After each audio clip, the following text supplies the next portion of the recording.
Hi, hello, నమస్తే, welcome to Maruti రైతు నేస్తం. సో ప్రజెంట్ మీరు ఏదైతే చూస్తున్నారో ఈ ఫీల్డ్ ఎగ్జాక్ట్గా మనకు 10 డేస్ అవుతున్నటువంటి ఫీల్డ్ అండి. సో ఈ కాటన్ ఫీల్డ్ ఏదైతే మీకు కనబడతా ఉందో 10 రోజుల ఫీల్డ్ ఇది. సో దీన్ని మనం ఎగ్జాక్ట్గా 11వ తారీఖు అయితే విత్తుకోవడం జరిగింది. సో ఏరువాక పౌర్ణమి రోజున. కానీ వారం రోజుల తర్వాత అంటే 11 నుంచి 18వ తారీఖు నాడు మనకు ఎగ్జాక్ట్గా యొక్క గింజలు అనేవి తడవడం జరిగింది. సో దీనికి తడి తగలడం అనేది జరిగింది. సో దాని తర్వాత ఇవాళ చూసుకున్నట్లయితే 28. సో 18 నుంచి ఇవాళ 28. సో 10 నుంచి 11 రోజుల మొక్క మీరు ఒకసారి క్లియర్గా చూసుకోవచ్చండి. సో ఏ విధంగా ఉందో ఈ దశలో ఉంది.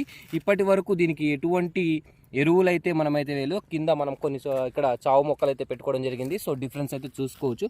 ఇది 3-4 రోజుల మొక్క, ఇది చూసుకున్నట్లయితే 10 రోజుల మొక్క. సో క్లియర్గా చూసుకోవచ్చు. ఇప్పటి వరకు మనం ఎటువంటి కింది దఫా ఎరువులు కానీ పై మందు కానీ ఎటువంటి స్ప్రే చేయలేదు. మీకు క్లియర్గా చెప్పాను. పై మందు స్ప్రే చేయడానికి కనీసం 25 రోజుల దశ అయితే ఖచ్చితంగా చెట్టుకైతే ఉండాలండి. కింది దఫా ఎరువు ఒక మంచి తడి వర్షం పడితే కనుక, ఒక మంచి వర్షం పడితే కనుక కింది దఫా ఎరువు అయితే ఇప్పుడైతే నేను ప్రజెంట్ అయితే వేసుకుంటాను. బట్ ఇంతవరకు అయితే ఆ తడి అయితే కరెక్ట్గా రావట్లేదు, వర్షాలు అయితే లేవండి.